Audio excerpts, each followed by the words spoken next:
So what are some of your memories, the biggest memories and the things that stand out about your dad and your mom? He talked about being on Mars Hill where Paul preached, in Athens, and him just telling us stories, about where he had been. And then one time he came back, he goes, I bought a radio tower. Or he said, we bought a radio tower. He was all excited about that because he wanted to get the message of Jesus in every language. And that's just so many What do you remember, John? memories. Well, same memories. Plus, I remember him as being an innovator, someone who was always cooking up something new. You talked about all those businesses and everything, but even within the church thing, he, one of the first things we did with World Radio was he found that there were a bunch of radio stations, over 20 radio stations available in Brazil that could be bought.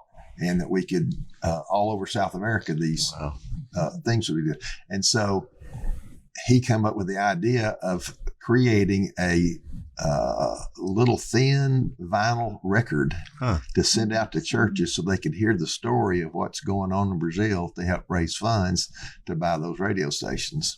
Janice, what particular personality trait about him do you remember?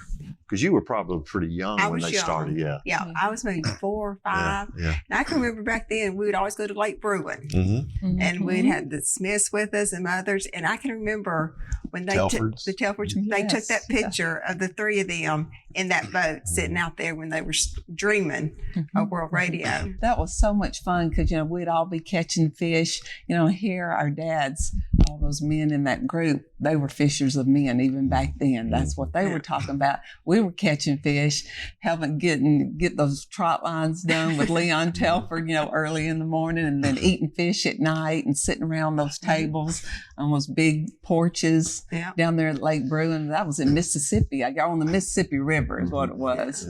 He had a desire to see souls saved. And so what can we do to bring more people to heaven that we can be with eternity? Other thing was he grew up poor and he wanted to help poor people and people that were having problems around the world and disasters and famines and stuff like that. And the third was hospitality. It was just so important to he and Mom that they had missionaries in our home all the time, and they had people from church over. We never spent a Sunday without members of the church in the house with us. Because over the years, we've loved having people in our home. And we've had CR in our home and just friends in our home and open up our home. Johnny, I couldn't tell you how many people that live with them. He opens up their home to people to come live with them and marry him back. All the people that's come in their home, even in Colorado, now that they've moved, they still have people in their home and just minister to so many people, and just the hospitality that we have, and I can see it in all our kids.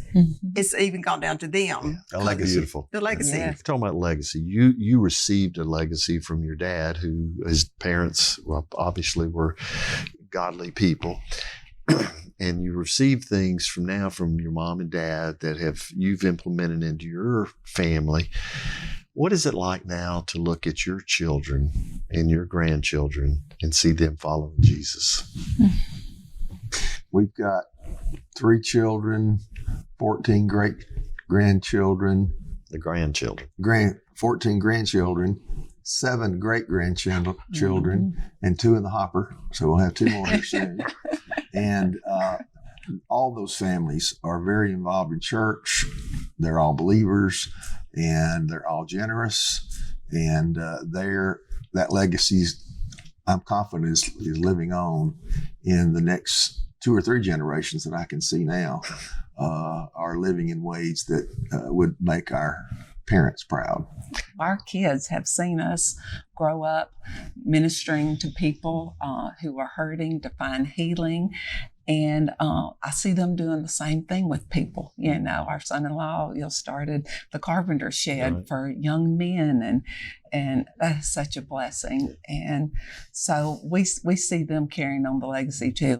Well, Janice, Yeah, y'all are that's awesome. heavily involved in Celebrate Recovery here at Whites Yeah. Ferry Road. I was And going to say, David got involved, and he says he's the old white-haired man there. But well, he is. he said, I just go hug everybody, and he loves it. He loves helping people. He gets calls all the time, but he takes their calls. They'll come by our store, and he'll talk to them, if they need talking to or whatever. But our kids see that, and I think John David and Jenna both, it's in their DNA.